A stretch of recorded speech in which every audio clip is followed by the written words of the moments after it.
Harsh truth. 70% of people never find the relationship they deserve.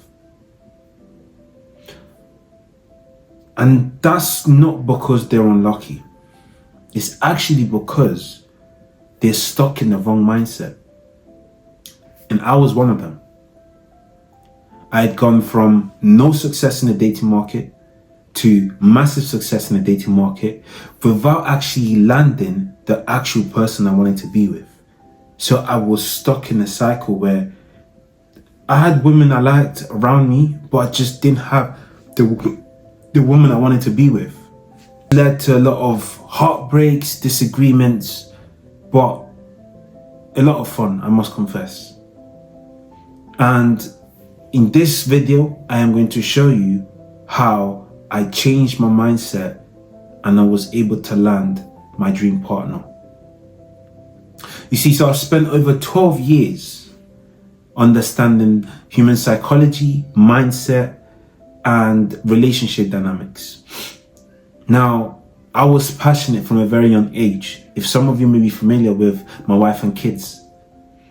Now, I saw that and I said that that's my standard, that's my pedestal. And if you're like me and want that for yourself, want to be able to relive that same sort of dynamic, then this video is for you. You see, I can tell you that the results that are going to lead you to a successful space in the relationship world are 80% mindset driven and 20% tactics. However, in this video, I'm going to prove a framework that you can utilize to go out there and secure your ideal results. So study shows that 40% of people who are in a relationship where they're very satisfied are in a relationship with someone that's emotionally intelligent. Now, 40% leaves 60% of people literally figuring out as it goes. This is something that I completely ignored for years. You see, I got heartbroken, got into some self-development, used the pain that I gathered from the heartbreaks and the rejections to build my physique, and basically just reuse the negative energy that I built.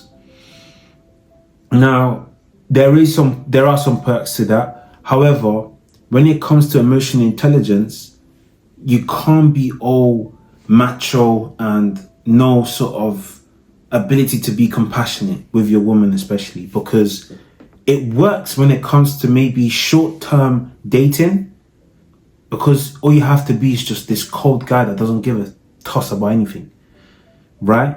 But when it comes to an actual relationship, when it comes to actually looking for the right partner, you need to be able to navigate the emotional intelligence that you require in order to open up at the right time and be transparent at the right time. But you see, if you don't have the tact or the emotional intelligence to understand when to open up, when not to open up, and when to be cool, relaxed, and be self-aware, you're going to mess things up. Like most men, especially in this current generation, I thought, well, being a nice guy doesn't get you anywhere. And I agree to a certain extent. But I also understood that being cold-hearted and just being nonchalant also got me in trouble in terms of I had lost some good women because I just didn't know how to open up. It was just a thing where I felt like, why am I opening up? I don't want to open up, right? So it's key to understand that as you're listening to some of these dating experts online telling you to, you know what, never show emotions, be a provider, get your money up, get your physique game up. You need to also understand how important it is to be emotionally intelligent, because as a woman, they need to know that there was someone that can protect them. Now, yes, finances are very important. I'm not going to lie to you. Man's mindset is also very important. Physique is also very important. She needs to be physically attracted to you. But if you don't have the emotional intelligence to understand that, okay, in order for me to navigate through this, I gotta be on my A game here. Like, I need to be clued up. I need to know what's going on. I need to be able to protect her emotionally.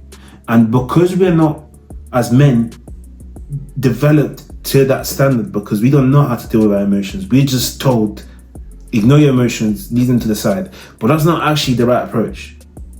And I'm saying this as someone that, I'll be honest, listen, when it comes to business, I don't care. I'll go to work with 1 foot if I have to. I don't care, right? But when it comes to dealing with women, that's a whole different game. You can't apply that same mindset because they're a lot more delicate. It's a delicate thing that you're looking at here. So you need to be you have to have a lot of tact. You need to be very, very gentle with how you handle your stuff. List 3 toxic patterns that you're aware of and start working on some daily steps you can take to prevent that. Now, let me make this practical. Okay, so when it came to me now, and I had reached the phase, but I was aware that it would get to that phase where it's now time to commit, and I'll just freeze or self-sabotage. What I'll do is I'll now say, okay, cool.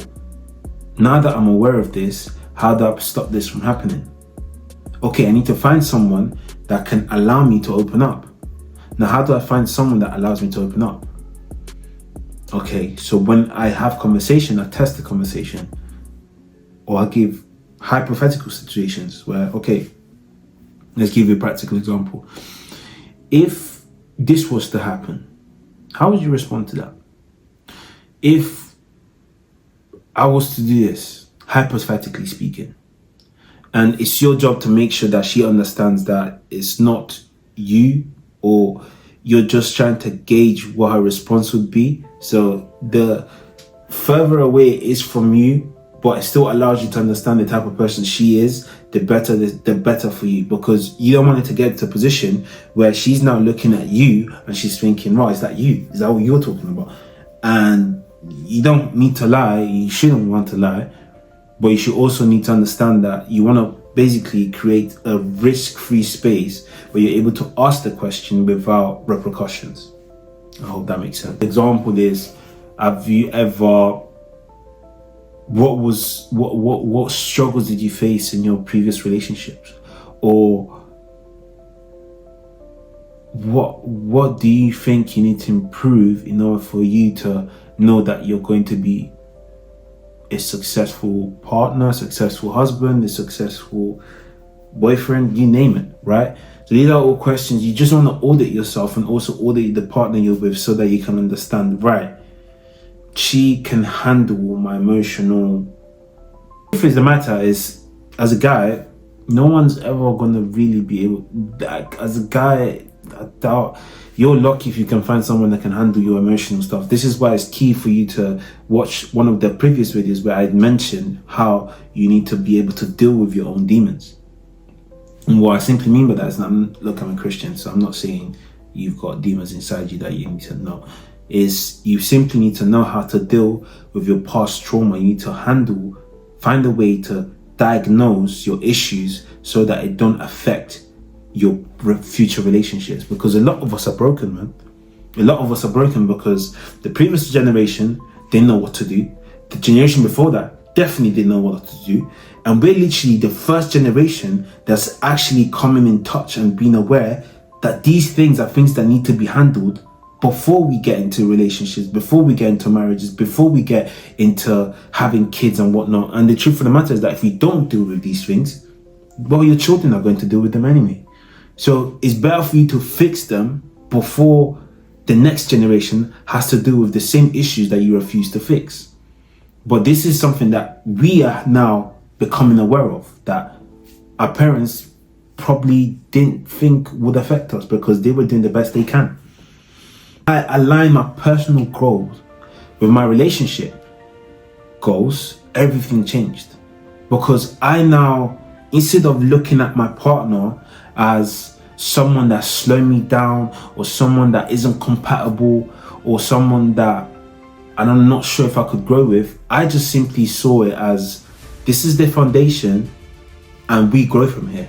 She becomes better, I become better, I've got my flaws. I need to work on my flaws before I'm able to point out her flaws. Because the truth of the matter is that guys, we're leaders. So as leaders, we need to lead from the front.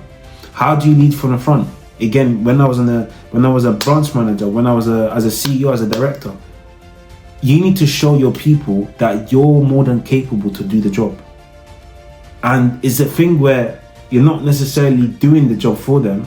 I'm not saying that you're going out there micromanaging, but you're showing them that if push came to shove, you have the skills to handle the ship because you have the experience in it. You've been in their shoes. So you understand where they're coming from. And because they can see that, they feel like, you know what, I can respect that. And I've seen that so many times. I remember when I was on the stage and some of the guys couldn't sell their property. I was like, cool. I went out and sold them myself. And I said, listen, if you're not going to take money off the table, I will take it for myself. And from then they realized that, all right, cool, this guy's serious, so I'm gonna have to step up my game just to make sure that I don't lose out on deals because I'm giving myself excuses, right? And you want to apply that same principle when it comes to relationship. You're telling your girl, or you're in the dating scene, and you're saying, oh, you need to fix this and that, but she's looking at your flaws and she's asking, what have you done about your flaws? So you need to look at it very simply as, let me fix my first self first, and then I'll come back to having a discussion. But by the time you start to fix yourself, you start to realize that you can't really have a discussion about it anyway, because you start to realize that actually the best way to deal with this is by me just focusing on myself. And if I don't have the influence to positively impact her into her wanting to do that for herself, then I need to work on my leadership skills. And that's when everything changes, because they lose the control that you've given them in affecting your mood or affecting situation. But also, it's like chess. You're positioning yourself in a position of power because you're solely focusing on how you can improve. And this is why it goes back to 80% of it being mindset. So many times I've seen relationships or people where, I'll give you an example. One of my clients was like, but why doesn't she do this? Okay, but what have you done? But what have you done? Like, okay, you're complaining about the chores. All right, okay, she's not doing the chores. Do you do the chores? Do you complain when you do the chores? So if you want her to do the chores, you need to show her that you're more than capable to do the chores, but actually you just need help in doing these chores because you're doing something else. And unless she's solely got an agenda against you, she's saying that you're genuinely busy because that's what you're showing her, but you're also but when you do have the time, you do the chores, eventually it's going to build a pattern that's like, oh wow, I'm the only one that's not pulling my weight here, and that's not good enough. And it's a thing where you don't tell, you show. And that's the most important thing. Don't start, like, as a leader, you don't, like, talking is very, it doesn't have the substance that you think it does. But actions, oh, they change everything. Like, the moment, this is one of the things my dad used to do. You ask me once or twice. The third time, you do it himself and say, yeah, I've done it myself, don't worry about it. And you feel so crap about the fact that someone else has done it because you thought you was going to come to it, you stepped back, you were slow, you were sloppy, and then someone's sharp with it, and then boom, they've done it. I don't worry about it, I've done it. And over time, that starts to pick up as something that they really need to start to work on, because it's like, right, he's grilled me about and didn't even give me the chance to fix this. So next time, I need to be on my game. And that's when everything changes. This is free game, guys. I'm serious about changing your relationship results. Don't waste another year. This is 2025 now. Stop blaming your partner, or stop blaming the people that you're dating for your fuck-ups, for your mess-ups. Download my free guide where in 40 days I take you through the transformation I took in order to transform my whole outlook and start to attract the woman I actually wanted. Now, let me reiterate, this works because, like I said, this is 70%, you're putting yourself ahead of 70% of the market who are still blaming their partners or blaming the market for something that they can't fix themselves, right? And if you even want more of an assistance in this matter, please feel free to book a free consultation call where I'll be going through how I can assist you on a one-to-one basis and get you from wherever you are now to be able to date in confidence and clarity, and the ability to potentially find your dream partner with 0 to none issues, because you've now become the person that can attract their dream partner. You see, there's 3 pillars that I always say all clients should have. Have your finance in check, have your physique in check, but have your mindset and emotional intelligence in check. Without those 3-4 things, you're gonna struggle in the market, kid. Facts. Everything changed. Once I changed these 4 things, everything changed. And if you want to find out exactly how I made that mindset change, you want to check out this video. It's called the 3 mindset shifts that shifted everything for me. Okay?